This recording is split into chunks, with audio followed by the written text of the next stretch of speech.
ہمارے نبی پاک صلی اللہ تعالی علیہ وسلم کو اللہ نے اختیار دیا، جتنا رہنا چاہتے ہیں رہ لیں، لیکن موت آپ کے لیے ہے، موت سے پاک صرف آپ کا رب ہے، باقی کوئی نہیں۔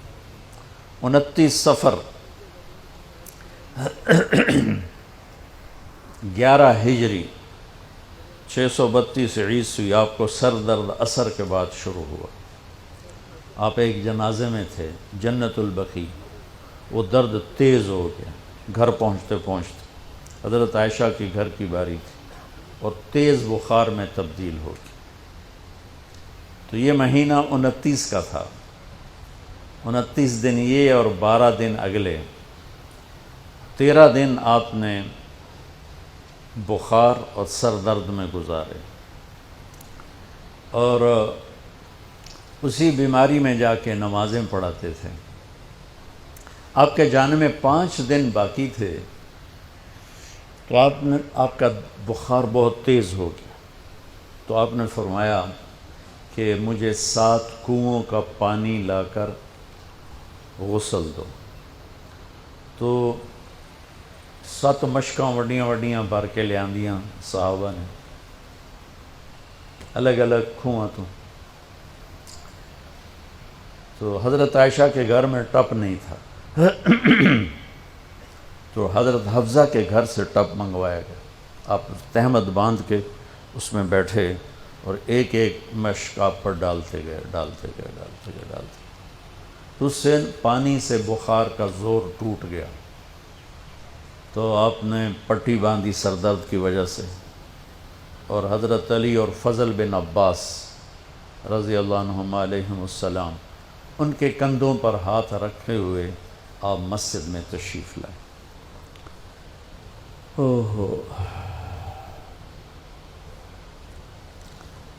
اور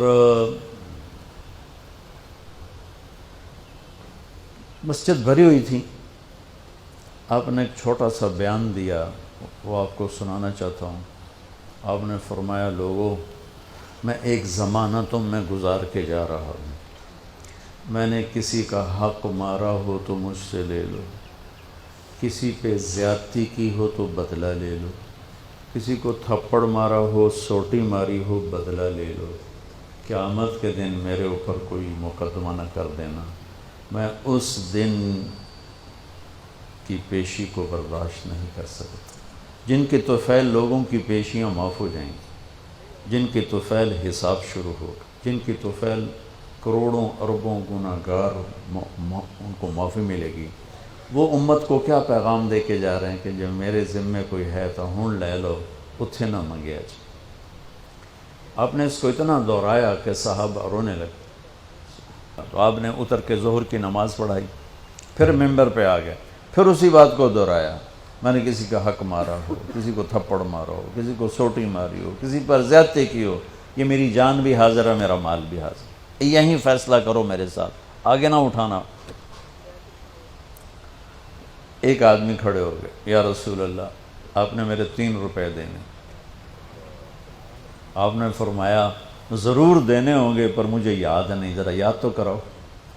کہ یا رسول اللہ، آپ کے پاس سائل آیا تھا تو آپ کبھی سائل کو لوٹاتے نہیں تھے کہ نہیں بھی میرے کو لہین کوئی نہیں، یہاں تک کہتے تھے وہ فلاں دکاندار سے جا کے ادھار لے لے، جب میرے پاس آئیں گے میں تیرا ادھار چکا دوں، خالی نہیں بھیجتے تھے۔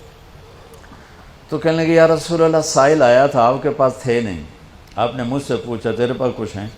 تو میرے پاس 3 درہم تھے، تو آپ نے کہا اس کو دے دے، میں تمہیں دے دوں گا۔ تو ہم نے کہا ہاں، یاد آ گیا۔ تو پھر آپ کے گھر میں تو ایک چھٹانک تیل نہیں تھا کہ ڈیوا بال جائے، تو آپ نے فرمایا اپنے چچا زاد فضل بن عباس، فضل تو میرا یہ قرضہ ذمہ لیتا ہے؟ کہا جی لیتا۔ تو ایک عجیب بات بتاؤں، آپ مقروض کا جنازہ نہیں پڑھاتے تھے، جس کے سر پہ قرضہ ہوتا تھا اس کا جنازہ نہیں پڑھاتے تھے، ساری زندگی خود قرضہ لیا، لیکن قرض لینے دینے میں انسان سے جو پھر بے اصولیاں ہوتی ہیں، اس میں جو نفرتیں پیدا ہوتی ہیں۔ اب دیکھتے نہیں ہو یہ فیصل آباد کے بازاروں میں روزانہ تاجر کیسے گریبان پکڑ کے ماں بہن کی گالیاں دے رہے ہوتے۔ میں ان تاجروں سے کہتا ہوں، یا ادھار دینا بند کرو یا گالیاں دینا بند کرو، کیوں کسی کی بیٹی کی عزت کو اچھالتے ہو؟ لاکھ 2 لاکھ کے پیچھے نہ کسی کی ماں چھوڑتے ہو نہ بہن چھوڑتے ہو. بھائی وہ حقوق کا معاملہ بہت سخت. تو میرے نبی جیسی پاک ہستی حقوق کے بارے میں کہہ رہے ہیں بھائی جو کوئی بدلہ لینا جائے اتھے ہی لے لو. تو صحابہ حاضر خدمت ہوئے، یا رسول اللہ لگتا ہے جانے کا وقت قریب ہے. تو آپ رونے لگے. آپ نے کہا میں تمہیں اللہ کے سپرد کرتا ہوں، اللہ تمہارا ساتھی اور حامی اور ناصر ہو. جمعرات کا دن عشاء کی نماز آپ پڑھانے کے لیے اٹھے اور غش آیا اور دوبارہ لیٹ گئے. تو پھر تھوڑی دیر کے بعد آپ کو دوبارہ ہوش آیا تو آپ نے فرمایا عشاء کی نماز ہو گئی ہے؟ کہا جی نہیں، آپ کا انتظار ہے. تو آپ اٹھنے لگے، پھر اٹھ نہیں سکے، پھر لیٹ گئے. پھر تیسری دفعہ آپ اٹھے، عشاء کی نماز ہو گئی. کہا جی آپ کا انتظار ہے. تو آپ پھر اٹھنا چاہا، نہیں اٹھ سکے. تو آپ نے فرمایا ابو بکر سے کہو عشاء کی نماز پڑھائے. تو ابو بکر ذرا پیچھے کھڑے تھے، عمر آگے کھڑے تھے. تو لوگوں نے کہا نماز ہی پڑھاونی، کوئی پڑھا دے. تو انہوں نے عمر کو آگے کر دیا، وہ پہلی صف میں کھڑے تھے. جب حضرت عمر نے اللہ اکبر کی تو آپ نے اندر میں آواز سنی تو زور سے فرمایا کہ عمر کو پیچھے کرو، ابو بکر کو آگے کرو.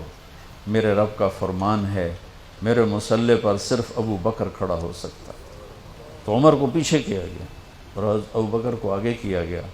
تو جمعرات کی 1 نماز عشاء، اور جمعے کی 5، ہفتے کی 5، اتوار کی 5، 15، فجر کی 1. تو جمعرات اور پیر کی 1 اور یہ 15، 17 نمازیں آپ نے پڑھائیں اللہ کے نبی کی موجودگی میں. تو ہفتے کا دن تھا تو جبریل آئے، یا رسول اللہ مجھے اللہ نے آپ کی خدمت میں بھیجا ہے کہ میں آپ کا حال پوچھ کے ہوں. آپ کا کیا حال؟ تو آپ نے کہا جبریل بڑی تکلیف.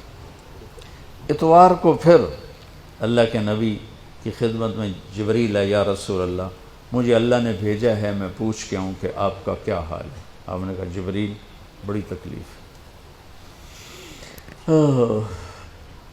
پیر کے دن، ہفتے کے دن آپ ظہر کی نماز کے لیے حضرت علی اور فضل بن عباس کے کندھوں پہ ہاتھ رکھ کر آپ مسجد میں انٹر ہوئے. ابو بکر نماز پڑھا رہے تھے. تو آپ نے یہاں سے محسوس کیا کہ اللہ کے نبی انٹر ہو رہے ہیں تو وہ پیچھے ہٹنے لگے. تو آپ نے ایسے ہاتھ کا اشارہ کر کے روکا اور ان کی لیفٹ سائڈ بیٹھ کر آپ نے 4 رکعت نماز ظہر یا عصر ادا فرمائی. یہ آپ کی آخری ملاقات تھی اپنی امت کے ساتھ. اس کے بعد آپ اللہ کی خدمت کے پاس حاضر ہو گئے. پیر کی صبح ہو آپ نے تھوڑا سا دروازہ کھول کے امت کو نماز پڑھتے دیکھا. تو جب دروازہ کھلنے کی آواز آئی تو حضرت انس فرماتے ہیں کہ سارے نمازی ایسے بھولے کہ جیسے نماز میں ہم ہیں ہی نہیں، اور سارے اللہ کے نبی کو یوں دیکھنے لگے. ایسے کسی کو یاد ہی نہیں رہے کہ ہم نماز پڑھ رہے ہیں، سب یوں دیکھ رہے ہیں. جب آپ نے دیکھا یہ تو نماز میں ہی میری طرف متوجہ ہو گئے اور نماز میں کمی آ رہی، تو آپ نے پھر پردہ گرا دیا. یہ آپ کا اور امت کا آخری دیدار تھا. تو اشراق کے بعد آپ نے یہ 7 جون سخت گرمی تھی اور 12 ربیع الاول 632 عیسوی اور 11 ہجری. تو آپ نے اپنی ساری بیگمات کو بلایا. حضرت عائشہ فرماتی ہیں میں نصیب والی ہوں کہ مات فی سحری و نحری، اللہ کے آخری نبی میری ٹھوڑی اور سینے کے درمیان اللہ کی بارگاہ میں پیش ہوئے. یہ کیفیت تھی میرے نبی کی. یہ اس طرح آپ نے اپنی بیگم کے سینے پر سر رکھا ہوا تھا اور اس طرح نیم دراز تھے آپ اس طرح. تو آپ نے اپنی ساری بیویوں کو بلایا اور ان سے ملاقات کی. کچھ نہیں بتایا کہ میں جا رہا ہوں. اس کے بعد آپ نے بیٹی فاطمہ کو بلایا اور ان سے فرمایا کہ بیٹی میں جا رہا ہوں. تو وہ رونے لگیں. تو ہم نے کہا رو نہیں، سب سے پہلے تو ہی آئے گی مجھے ملنے.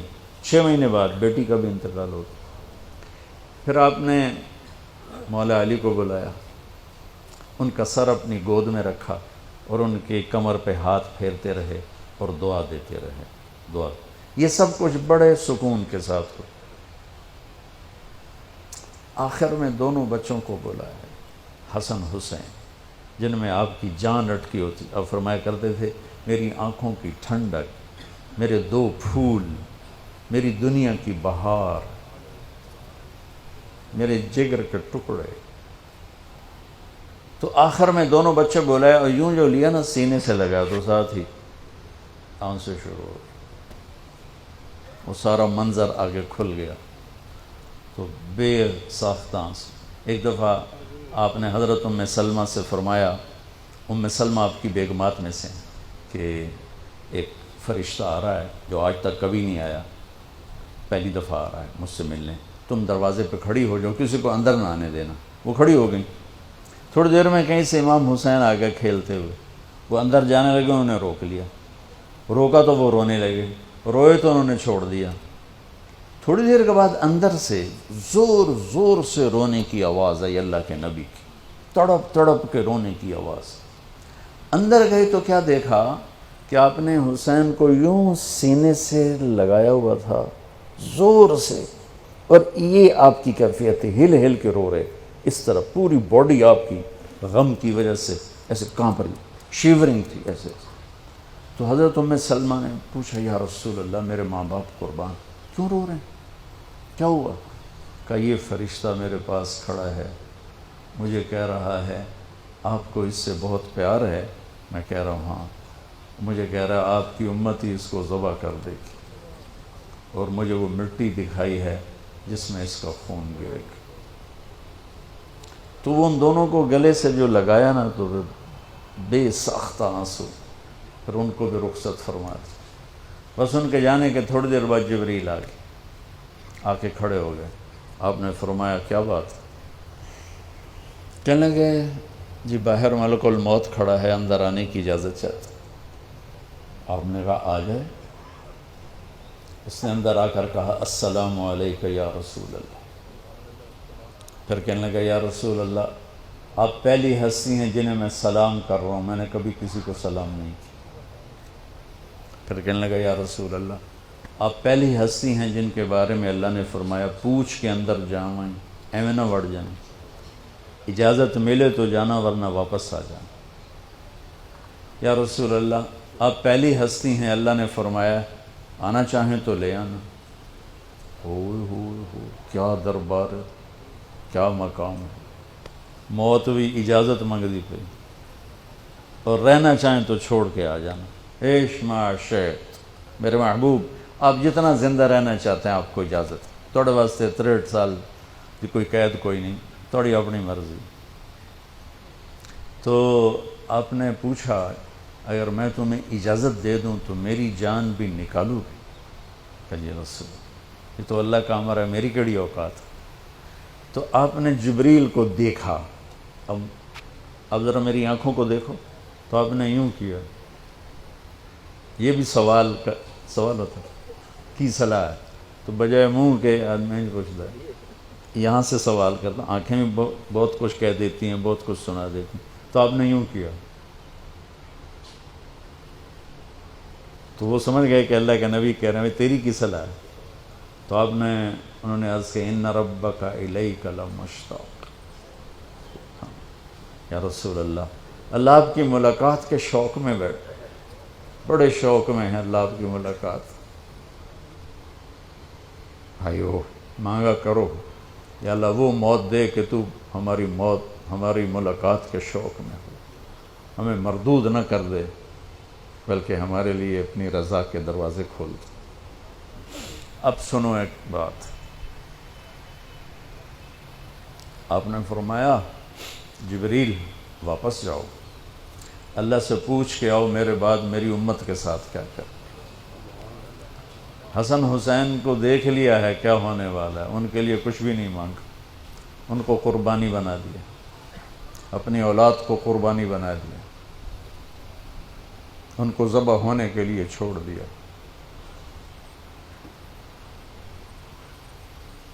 اور تمہارے لیے ہاتھ اٹھا دیا کہ پوچھ کے آ پہلے میرے بعد میری امت کے ساتھ کیا کرے. سن لو میری بات، میرے رب کی قسم، عزت و جلال کبریائی کی قسم، اگر میرے نبی یہ بات نہ اٹھاتے تو آج ہم باندر اور خنزیر اور کتے ہوتے، انسان کوئی نہ ہوتا. ایک مچھی کھادی آئی موسیٰ علیہ السلام دی قوم تے اللہ باندر بنا چھڑے سے کونو قردتن خاسئی قرآن بندر بن جاؤ ذلیل و خوار ہو کر. اور پابندی کیا تھی؟ ہفتے نو مچھی نہ کھاؤ. سود کے کاروبار کرنا، سودی قرضے دینا، ماں باپ کی نافرمانی کرنا، شراب کے اڈے چلانا، زنا کے اڈے چلانا، جھوٹے مقدمے کرانا، جھوٹی گواہیاں دینا، ناجائز قتل کرنا، یہ وہ گناہ ہیں کہ ہم کب کے کتے بلے بن چکے ہوتے. یہ تو اس کملی والے کو دعا دو جو اولاد کو چھوڑ دیا تقدیر پر اور تمہارے لیے جولی پھیلا دی. کیا کرو گے میری امت کے ساتھ؟ جبریل واپس آئے، پیغام لائے، یا رسول اللہ، اللہ فرما رہے ہیں ہم آپ کی امت کو تنہا نہیں چھوڑیں گے. آپ نے کہا الآن قرۃ عین، واہ یا رسول اللہ، قربان جائے. آپ نے کہا اب میری آنکھیں ٹھنڈی ہیں. اللہم الرفیق الاعلی، یا اللہ ہوں بلا ہم آمن تیار. وہ جو چند لمحے تھے اس میں پھر آپ نے امت کو وصیت فرمائی، الصلاۃ، میری امت نماز نہ چھوڑنا. 90% لوگ نماز چھوڑ گئے. وما ملکت ایمانکم، اپنے نوکر، ملازم، غریب، ان پہ ترس کھانا، فرعون نہ بننا. حقوق اللہ، حقوق العباد. حقوق اللہ میں نماز سب سے اعلیٰ، حقوق العباد میں غریب سب سے اعلیٰ. تو ان کو سمیٹ کر پورا دین بتا دیا. الصلاۃ، میری امت نماز نہ چھوڑنی. وما ملکت ایمانکم، اپنے نوکر چاکر، نوکرانیاں، غریب لوگ، ان پہ رحم کرنا. انہی دو باتوں کو آپ دہرا رہے تھے. پھر آواز کمزور ہوئی تو کہا الصلاۃ، الصلاۃ، الصلاۃ، نماز، نماز. پھر آخری لفظ سے اللہم الرفیق الاعلی، مولا تیرا ساتھ چاہتا. اور اللہ کا امر پورا ہو گیا.